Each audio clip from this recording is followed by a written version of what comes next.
तो हेलो और नमस्ते दोस्तों। कैसे हो आप लोग? आई होप आप काफ़ी अच्छा होगे, अच्छा कर रहे होगे। जैसे आपको पता है हम लगातार अभी एमसीआरई या AIIMS Gorakhpur, SGPGI, UP NHM, KGMU, BHU, इन इन सारे कॉलेजेस, इन सारे मेडिकल कॉलेजेज, यूनिवर्सिटीज, इनके एमएलटी गवर्नमेंट जॉब प्रिपरेशन के लिए लगातार अभी हम लोग ये चला रहे हैं, वीडियोज देख रहे हैं, उसके लिए लेक्चर्स अपलोड कर रहे हैं, उसी की तैयारी शुरू कर रखे हैं हम लोगों ने। अगर जो आपको लगता है कि आपको एक गवर्नमेंट जॉब लेना है, आप प्राइवेट जॉब में अच्छा नहीं लग रहा आपको, तो ज़रूर से यहाँ से तैयारी शुरू करिए हमारे साथ। बाकी आप मेरे बैचेस से भी जुड़ सकते हैं। मुझे आप फ्रीली कमेंट करके या फिर मेरे कॉन्टैक्ट नंबर पे आप कॉन्टैक्ट करके आप हमारे बैचेस से भी जुड़ सकते हैं, जहाँ से आपकी तैयारी और भी आसान होगी, जहाँ हम आपको पीडीएफ कंटेंट इत्यादि आपको अलग से प्रोवाइड कराएंगे। ठीक है। तो आज हमारा जो बेसिकली जो आज का हमारा टॉपिक है, तो उसमें फिर से हम 50 एमसीक्यू सॉल्व करेंगे। और किस पे सॉल्व करेंगे? वो हमारा होगा हिमेटोलॉजी एंड ब्लड बैंकिंग के ऊपर। ठीक है, हिमेट और ब्लड बैंकिंग से रिलेटेड 50 एमसीक्यू हम सॉल्व करेंगे one by one. Let's go. ठीक है। तो सबसे पहले हम लोग फंडामेंटल ऑफ हिमेटो की बात करेंगे, हिमेटोलॉजी की। तो फंडामेंटल में बेसिक हिमेट की बात करेंगे, तो जहाँ पे बात करी जा रही है best preservative for osmotic fragility test. Osmotic fragility test के लिए बेस्ट प्रिजर्वेटिव क्या है? तो डिफ्रेविनेटेड ब्लड। डिफिब्रिनेटेड ब्लड कैसे मिलेगा आपको? हिपैरिन से मिलेगा। ठीक है, हिपैरिन हिपैरिन हमारा बेस्ट प्रिजर्वेटिव है। तो डिफिब्रिनेटेड ब्लड से हमको बेस्ट प्रिजर्वेटिव होता है ऑस्मेटिक फ्रेजिलिटी टेस्ट के लिए। ठीक है।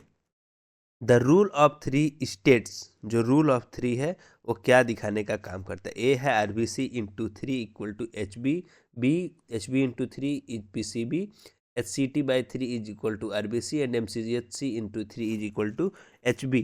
तो इसका भी जो आंसर है बेसिकली वो क्या होने वाला है? वो है आपका B, H B into three equal to P C B. आपको पता है एच बी इंटू थ्री करेंगे तो P C B plus minus तीन आता है पी सी बी में, लेकिन ऑलमोस्ट उसी के आसपास रहता है। H B into three P C B. Next, iron deficiency anaemia, red cell की मॉर्फोलॉजी क्या होती है? तो माइक्रोसिटिक हाइपोक्रोमिक होती है। इसमें elliptocyte, pencil shaped cell, target cell इत्यादि देखने को मिलते हैं। तो आईडीए में माइक्रोसिटिक हाइपोक्रोमिक एनीमिया देखने को मिलता है। Reagent used in Drabkin method to convert H B. Drabkin method के लिए हम लोग ड्राइविकिन मेथड से, यानी कि साइनोमेथ हीमोग्लोबिन मेथड में ड्राइविकिन रिएजेंट हम लोग यूज करते हैं। तो उसके लिए कौन सा रिएजेंट आप यूज करते हो for the conversion of H B into साइनोमेथ haemoglobin?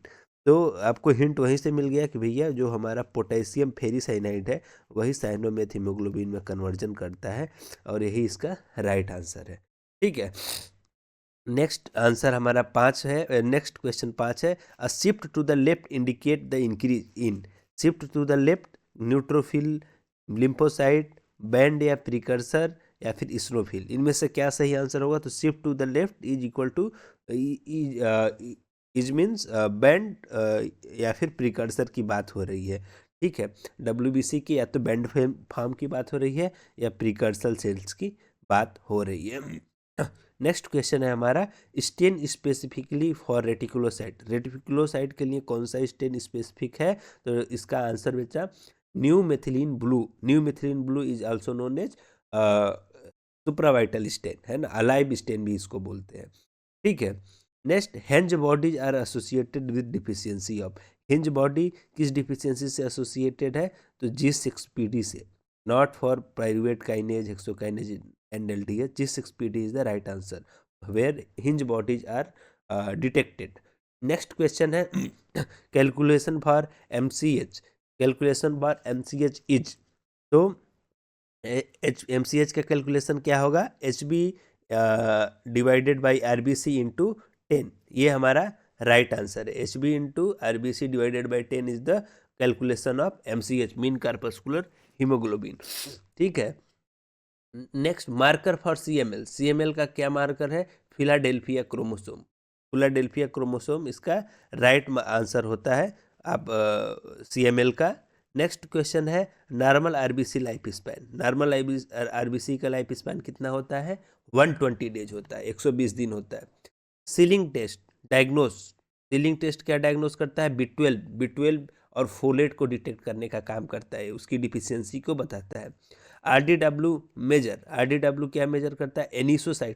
Anisocytosis में मेजर करने का काम करता है। मतलब कि एनिसो का मतलब कि ये क्या करेगा? साइज वेरिएशन को बताता है। पोइकिलो का मतलब शेप वेरिएशन होगा, तो साइज में वेरिएशन है, यानी कि दूर दूर है। आप ये देख रहे हो आरबीसी एक दूसरे से दूर दूर है, तो RDW red cell distribution width बताता है। ठीक है। PT prothrombin time monitor, prothrombin time क्या मॉनिटर करता है? तो उसके लिए क्या आंसर होगा? A is intrinsic, B is extrinsic, C is common, D is fibrinolytic. तो पीटी इज एक्सट्रिंसिक फैक्टर को मेजर करने के, मॉनिटर करने के लिए जाना जाता है।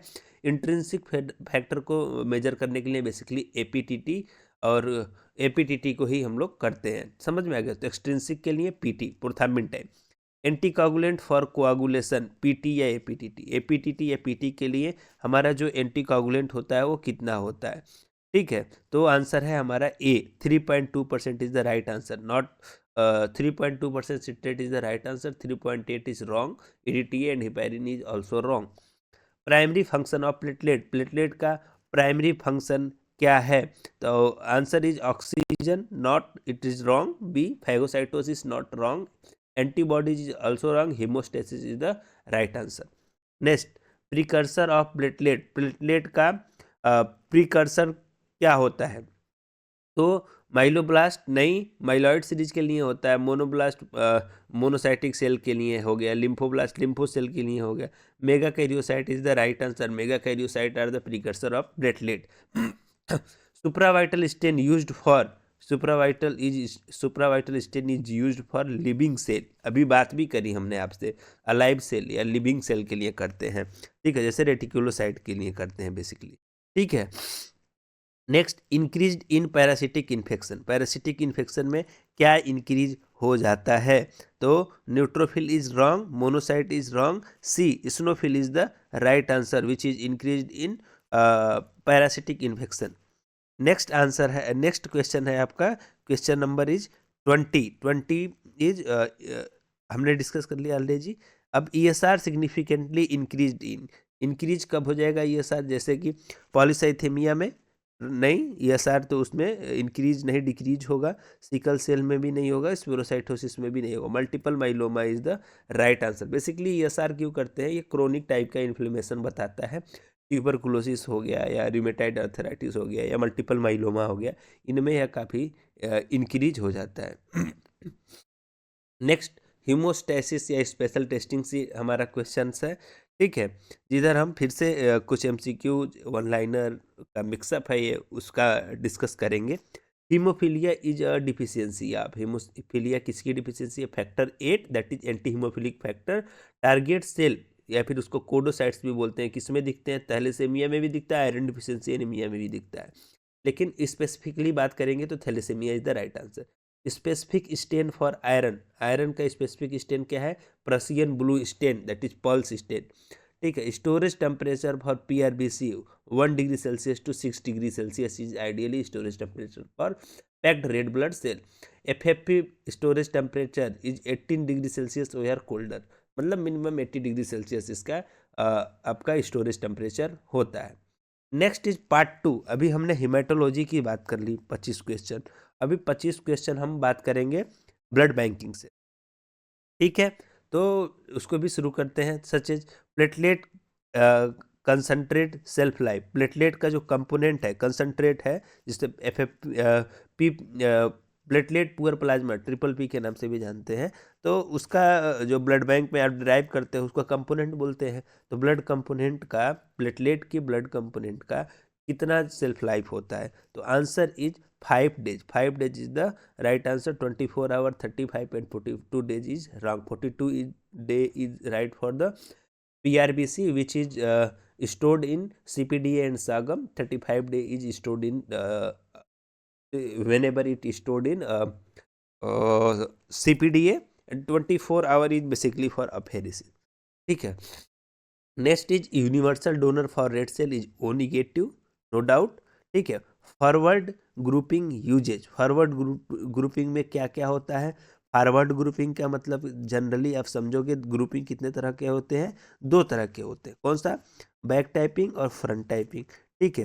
तो जो हमारा फॉरवर्ड ग्रुपिंग है उसको हम लोग क्या बोलते हैं? उसको बोलते हैं फ्रंट टाइपिंग। तो फ्रंट टाइपिंग में हम लोग क्या करते हैं? पेशेंट का सेल और एंटी सीरा यूज करते हैं। ठीक है। एंटी सीरा यूज करके हम लोग डिटेक्ट करते हैं। जैसे आपने स्लाइड लिया, स्लाइड पे 1 ड्रॉप ब्लड, 1 ड्रॉप एंटी सीरा लिया, ए बी और डी, तो उसमें पता चलता है कि ए और ए में एग्लूटिनेशन है तो ग्रुप ए, बी में है तो बी, दोनों में नहीं है तो ओ, दोनों में है तो ए बी, और ओ में डी में है तो दैट इज पॉजिटिव, नहीं है तो निगेटिव। ठीक है। Most immunogenic R H antigen, most immunogenic R H antigen is D antigen, सबसे ज़्यादा इम्यूनोजेनिक होता है और ये बेसिकली हिमोलिटिक डिजीज को काज करता है, तो हिमोलिटिक ट्रांसफ्यूजन रिएक्शन को काज कर सकता है। डायरेक्ट एग्लूटिनेशन टेस्ट क्या डिटेक्ट करता है? तो ये डायरेक्ट एंटीग्लोबुलिन डिटेक्ट करता है क्या क्या? वो इन विवो कोटेड एंटीबॉडीज, यानी कि यह एंटीबॉडी कोटेड एंटीबॉडीज को डिटेक्ट करने का काम करता है आपका डायरेक्ट एंटीग्लोबुलिन टेस्ट। ठीक है। Next is purpose for major cross match. Major cross match का पर्पज क्या है? पेशेंट सीरम और डोनर सेल के साथ हम लोग क्या करते हैं? उसको मिक्सअप करते हैं। और माइनर में क्या है? डोनर का सेल और पेशेंट के सीरम के साथ करते हैं। तो मेजर क्रॉस मैच में बेसिकली क्या होगा? जो पेशेंट का एंटीबॉडी है वो डोनर के सेल के साथ कैसे रिएक्ट कर रहा है वो देखना रहता है। कोई मतलब ट्रांसफ्यूजन, हिमोलिटिक ट्रांसफ्यूजन रिएक्शन तो नहीं दिख रहे हैं विजिबली, तो वो उसको हम लोग डिटेक्ट करने का काम करते हैं। ठीक है। 34 इज स्टोरेज विथ CPDA1। तो अभी बात भी किया 35 डेज, नो डाउट पहले भी डिस्कस कर चुका हूँ, एक बार जाके देखिएगा। बॉम्बे ब्लड ग्रुप में क्या लैग डाउन होता है? H antigen. ठीक है। Capital H antigen is lagged in Bombay blood group. ठीक है। RH HDN occurs, RH HDN कब होता है? अगर जो मदर निगेटिव है और फीटस पॉजिटिव है, और जब जब भी पॉजिटिव जो कॉम्प्लिकेशन किसको होगा? वो सेकेंड चाइल्ड को होगा, फर्स्ट चाइल्ड को नहीं होगा। सेकेंड चाइल्ड जब मदर बियर करेगी तो उसके अंदर जो remaining amount of RH positive का RH पॉजिटिव ब्लड ग्रुप का, RH पॉजिटिव का जो रिमेनिंग एंटीबॉडी बचा रहेगा वो क्या करेगा? वो पेशेंट को haemolytic disease of newborn cause करता है। ठीक है। Mandatory donor screen, mandatory donor screen HIV, hepatitis B and malaria. If there is seasonal dengue it will be also mandatory। if there is a red alert area then या फिर कहीं पे और red alert area या फिर stations के पास हैं आप, या फिर आप कुछ ऐसे एरिया के पास में जिसे गवर्नमेंट ने चिन्हित कर रखा है रेड एरिया के नाम से, तो उससे आप क्या करेंगे? वहाँ पे HIV, HCV, HBsAg और सिफिलिस, इन सबको डिटेक्ट करेंगे। अभी SBTC का जो नया गाइडलाइन है उसके साथ HIV, HCV, HBsAg इन सबको डिटेक्ट करते हैं हम लोग। ठीक है। मलेरिया और dengue it depends on the season कैसा है। वो मलेरिया का सीजन है तो मलेरिया होगा, डेंगू का है तो डेंगू करना है या फिर दोनों करना है। ठीक है।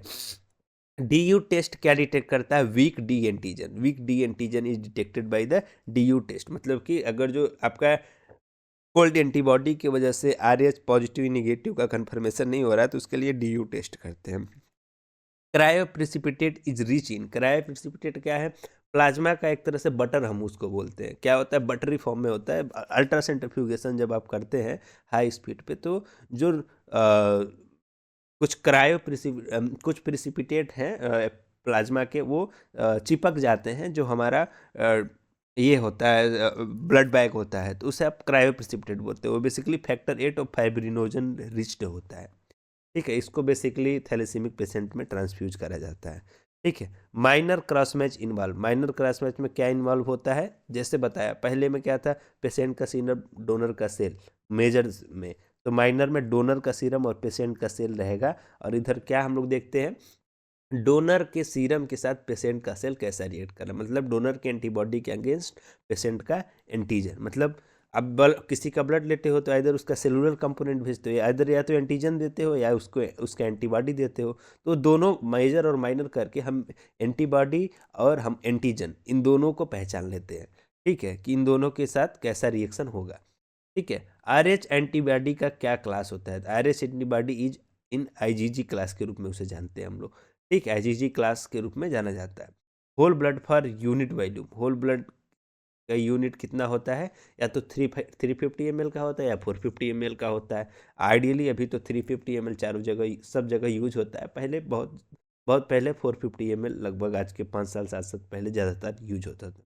पर्पज ऑफ लिस का पर्पज क्या है? ये क्या करता है? एंटीबॉडी अपटेक को स्पीड करता है, मतलब एंटीबॉडी का जो एंटीजन अपटेक करेगा उसको स्पीड अप कर देता है। लिस क्या है? बेसिकली एक लिक्विडी कंपोनेंट है जो बेसिकली हम लोग क्रॉस मैचिंग के दिन यूज करते हैं, और जो जेल से क्रॉस मैचिंग कर रहे हो आप तो उसमें भी लिस का यूज होता है, ठीक है।